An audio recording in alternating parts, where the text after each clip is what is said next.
In this video, I'm going to cover how to write a good follow-up email. What I've done, I've logged into one of my lists in my autoresponder, and this is one of my messages that I've currently got live. This is the 3 biggest list building mistakes to avoid. Now if we scroll down, I'm going to show you exactly why this is laid out how it is and why you should use something similar in your own campaigns. So this is the message. Okay, now at the top there in the title we've got 3 biggest list building mistakes to avoid.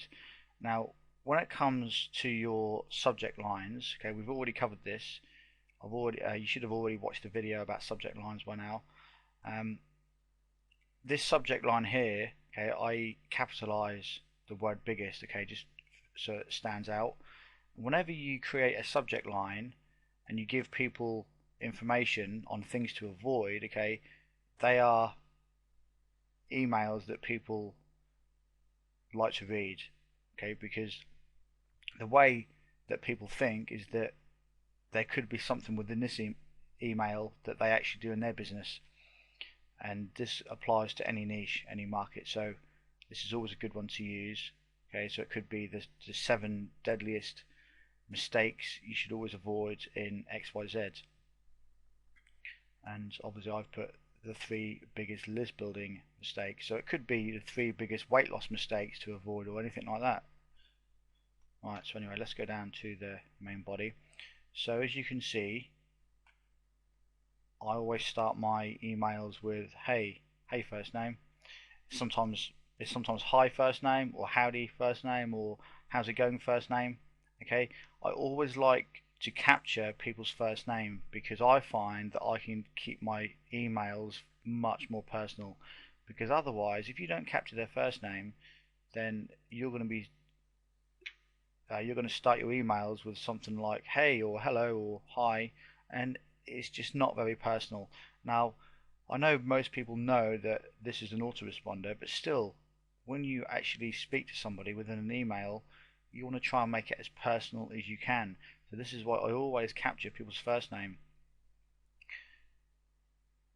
Now underneath that we go into the actual information that I give away. So as I said, these are the 3 mistakes I give people when building their list.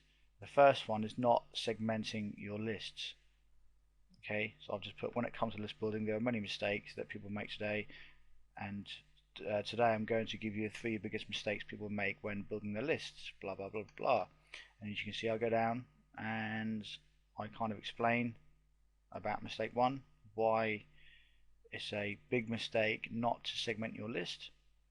And then within this little paragraph here, if you remember what I said earlier in the course, didn't I? I said you can sprinkle some links within your content.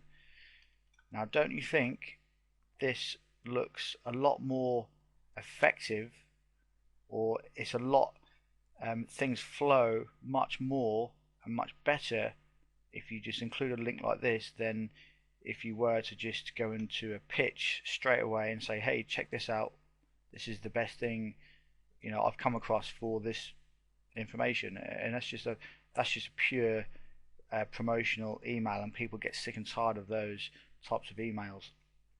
So the way I do things is I provide good content and I sprinkle links within my content. And as you can see here, this is part of a conversation, so I'm actually talking about when people make mistakes and people don't segment their lists, and then I just say this is actually one of the things I show you how to do in these list building videos here. And then after that I go into more information about not segmenting your lists. So this link here, some people do click this link and some people do buy. Okay, I've found it's a lot more effective to do this as part of a conversation than to just pitch people products and links. Okay, it doesn't work and it's not effective, and people get fed up with it. At least this way, how I'm showing you right now, okay, you give people good, solid, juicy information, and at the same time you can make money by promoting products within your content. So I've got a link there, and then we go into mistake 2, creating ugly looking emails, and then mistake 3, this is the biggest, and just selling and more selling.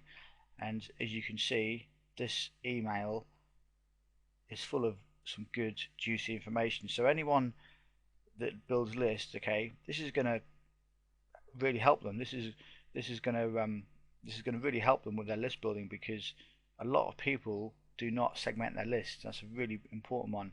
And the number 2 was creating ugly looking emails. Now this, I can assure you that a lot of people are guilty of doing this. Maybe you are. When you create your emails, they're far too wide. Okay, you shouldn't make your emails more than about 60 characters in width. So as you can see, my email here, okay, it only goes up to there. Yeah, that's around 50 to 60 characters wide. Okay, and this is the best width to use to get the best kind of interaction within your emails, and it is proven. And not only that, it just looks a lot more it's just a lot easier to read. When people come to your emails and they read your emails, they'll find them a lot easier to read if they aren't spread all the way across the page. So mistake 2, as I said, creating ugly looking emails, and then mistake 3, I explain about just selling and more selling. And then at the bottom there, as I said to you, I include a signature link. So if you include a link there, people do click on these links and you will make sales, so they are effective. So some people can click the link at the top there and then go through, and then other people can scroll down and just click the link there. And you can even include another link in your content here somewhere, so you don't just have to include one link, okay? But the main thing to take away from this video is not to just sell and sell, okay? It's to provide good content to your subscribers, and at the same time you can include some links within the content, okay? The problem most people have is that they either give people lots of free information, tons of free content, which is great, but they don't sell anything. So they just condition their subscribers not to buy anything. And then you've got the people at the other end of the scale that just sell, sell, sell, and their emails are maybe 100 words long, and every single email is just a pitch fest, okay? It's just a pitch for another product, another product, another product. And people are not going to buy anything because you're not providing no value, okay? You need to provide good information, good value, and if you do that, okay, you condition your subscribers to getting good information from you, and when you do that, okay, you're going to stand a much higher chance of them actually buying something through one of your links.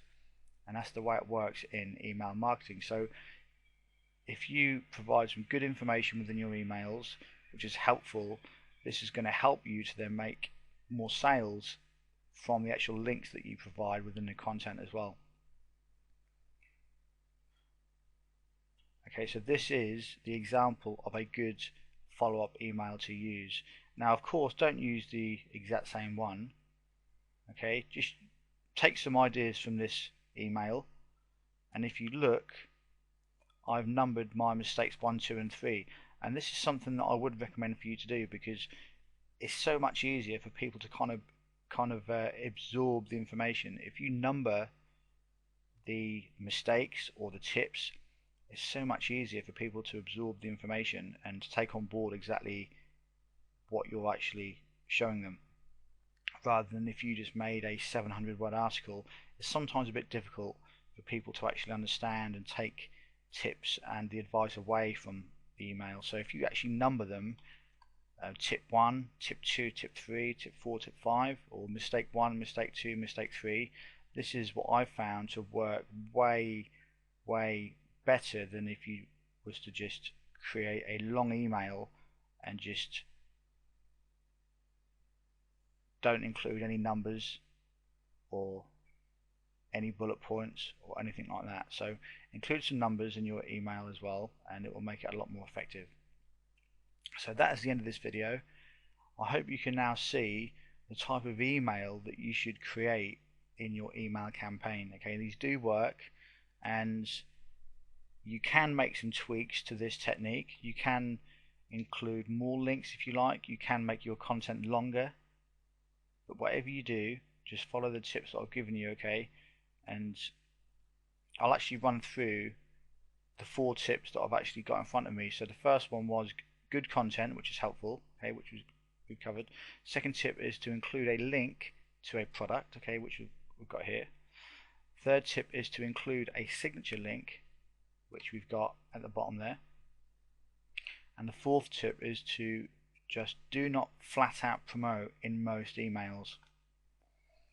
Most of the emails that you create and you send out to your subscribers want to be like this. Okay, they want to be full of content and some links within the content.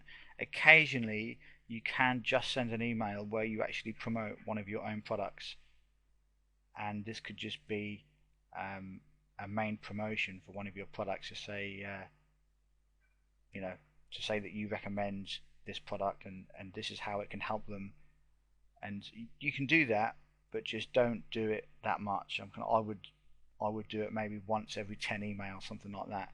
Because if you was to create your emails like this, like I've shown you in this video, then you will do absolutely fine and you will make plenty of sales. Okay, but as long as you have everything laid out and everything included that I've explained within the video,